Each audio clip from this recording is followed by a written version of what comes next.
তিতাসে বাংলাদেশ জামাতে ইসলামীর ইফতার মাহফিল অনুষ্ঠিত। আব্দুল আজিজের তথ্যচিত্রে বিস্তারিত দেখুন কুমিল্লা এক্সপ্রেসে। কুমিল্লার তিতাসে বাংলাদেশ জামাতে ইসলামী ভিটিকান্দি ইউনিয়নের ৩ নং ওয়ার্ডের ইফতার মাহফিল অনুষ্ঠিত হয়েছে। শনিবার দুপুর ২টায় কদমতলী বারিক মাস্টার সাহেবের বালুর মাঠে ইফতার মাহফিল অনুষ্ঠিত হয়। ইফতার মাহফিলে প্রধান অতিথি হিসেবে বক্তব্য রাখেন জেলা কর্মপরিষদ সদস্য ও বাংলাদেশ জামাতে ইসলামী দাউদকান্দি উপজেলা শাখার আমির মোহাম্মদ মনিরুজ্জামান বাহলুল।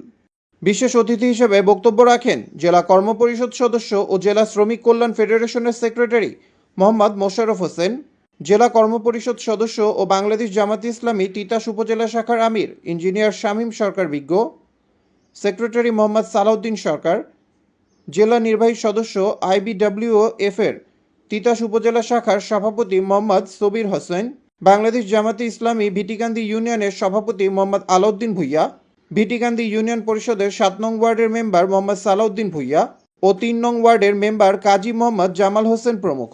সভাপতিত্ব করেন কদমতলী গ্রামের বিশিষ্ট সমাজসেবক হাজী মোহাম্মদ রফিকুল ইসলাম। সঞ্চালনায় ছিলেন IBWF এর তিতাস উপজেলা শাখার সেক্রেটারি মোহাম্মদ নূর আলম সরকার। দোয়া ও মোনাজাত পরিচালনা করেন কদমতলী দক্ষিণপাড়া জামে মসজিদের পেশ ইমাম মোহাম্মদ সাইফুল ইসলাম।